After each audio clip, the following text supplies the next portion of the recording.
25వ తారీఖున ఏదైతే సైక్లోన్ వాతావరణ కేంద్రం అనౌన్స్ చేసిందో ఆ రోజు నుంచి ఎన్డీఏ ప్రభుత్వం ముఖ్యమంత్రి గారు లోకేష్ బాబు గారు 4 రోజులు ప్రత్యేకంగా పర్యవేక్షించి అన్ని ముందస్తు జాగ్రత్తలన్నీ కూడా తీసుకొని అధికారులకి గ్రామాలకు పంపించి గత 3-4 రోజుల నుంచి క్లోజ్ గా పర్యవేక్షించడం వల్ల నిన్న మనకింత పెద్ద విపత్తు వచ్చినా సరే ఎక్కడ కూడా హ్యూమన్ లాస్ గాని మేజర్ గా ఆస్తులు కోల్పోవడం గాని లేకుండా చేసుకున్న విషయం మనందరికి కూడా తెలుసు.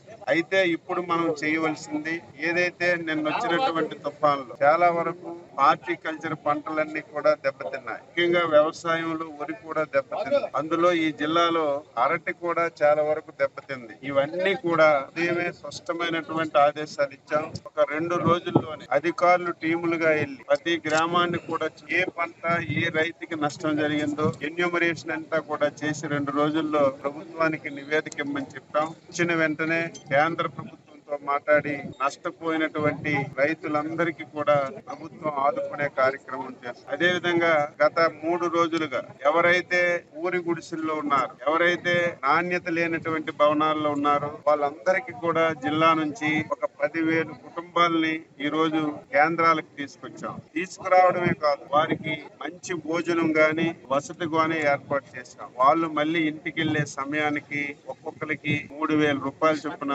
పరిహారం కూడా ఇవ్వమని చెప్పి ఆదేశాలు ఇచ్చాం. ఈ రోజు బ్యాంకులు ఆలస్యం వల్ల కొన్ని దగ్గరలు ఇవ్వలేదు. వాళ్ళ ఇంటికి తీసుకెళ్లి ఇచ్చే కార్యక్రమం చేస్తాం.